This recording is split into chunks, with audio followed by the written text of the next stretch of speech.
ဟုတ်ကဲ့ပါဒီနေ့ပထမဆုံးအနေနဲ့ဒီနေ့ပွဲခန်းနာလေးကိုမအားမလက်တဲ့ခြားကနေပြီးတော့မှအချိန်ပေးပြီးတော့တက်ရောက်ကြတဲ့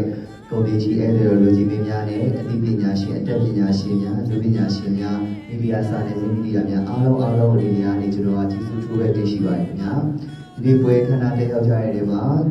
ကုန်ပစ္စည်းဧည့်သည်တော်လူကြီးမင်းများရဲ့မှာကျွန်တော်တို့သိကြရတဲ့လူများလည်းရှိတယ်မသိကြသေးတဲ့လူများလည်းရှိတဲ့အတွက်ကြောင့်မလို့ကျွန်တော်မိတ်ဆက်ပြရစီကျွန်တော်ကတော့ဆိုရှိုင်းတက်ဖြစ်ပါတယ်ခင်ဗျာတိုးမောင်ဇလန်ပြောရဲမှာဆိုလို့ရှိရင်တော့တော်စင်လင်းမောင်ဆိုတဲ့ဇက်ကောင်လေးနဲ့ပေါဝင်ပြီးတော့မှတည်ဆောင်ထားပါတယ်ဒါကြောင့်မလို့ခုလိုမျိုးပွဲခန်းနာကြီးကိုတက်ရောက်ခွင့်ရတဲ့အတွက်လည်းအများကြီးပဲဂုဏ်ယူဝမ်းမြောက်ပြီးပါတယ်ခင်ဗျာဒီကားထဲမှာပါဝင်ဖို့အတွက်ခွင့်ပြုပေးတဲ့ကလန်ပေးတဲ့တူတူတီဗီနဲ့ကိုစနေဘဝမီသူတို့လည်းကျေးဇူးအထူးပဲတင်ရှိပါတယ်ခင်ဗျာဒီဇလန်လေးကအမှန်တန်ပြောရရင်ရှိုင်းလဲအရန်သဘောကျပြီးတော့ဒီကျွန်တော်ရဲ့အသက်ပိုင်းခြားနေလေလိုက်ဖက်နေတဲ့ဇက်ကောင်လေးလည်းဖြစ်တဲ့အတွက်ကြောင့်မလို့ဒီဇက်ကောင်လေးကိုတည်တည်ချာချာလေးဒါစူးစမ်းအားထုတ်ခဲ့ရတာတွေအများကြီးရှိပါတယ်အဲ့ဒါကြောင့်မလို့လေတကယ်လို့အမားတွေလိုအပ်ချက်တွေရှိရဆိုလို့ရှိရင်လည်းချစ်ခင်တဲ့စိတ်ကလေးနဲ့အားလုံးကနားလည်ပြီးတော့ဝင်းအားပေးကြပါလို့လည်းဒီနေရာနေပြောချင်ပါတယ်ရှိုင်းလည်းအများကြီးဆက်ပြီးတော့စူးစမ်းတော့ပါမယ်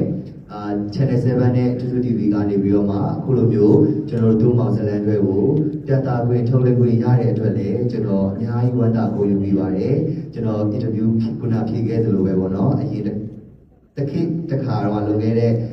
10နှစ်15နှစ်လောက်က channel 7ရုပ်သံလိုင်းရှိမှာ TV ထိုင်ကြည့်ခဲ့တဲ့ကောင်လေးတစ်ယောက်ကအခုဆိုရင် channel 7ကလွှင့်တဲ့ဇက်ကားမှာကိုတိုင်းတရုတ်ဆောင်တယောက်အနေနဲ့ပါဝင်လာရတဲ့ပုံမှာလည်းကျွန်တော်အများကြီးစူးစမ်းသွားဖို့အတွက်ခွန်အားတွေအများကြီးရှိပါတယ်ကျွန်တော်အမြဲတမ်းဘေးကနေပြီးတော့ကောင်းချင်းဆိုးချင်းနေနဲ့အတူတူ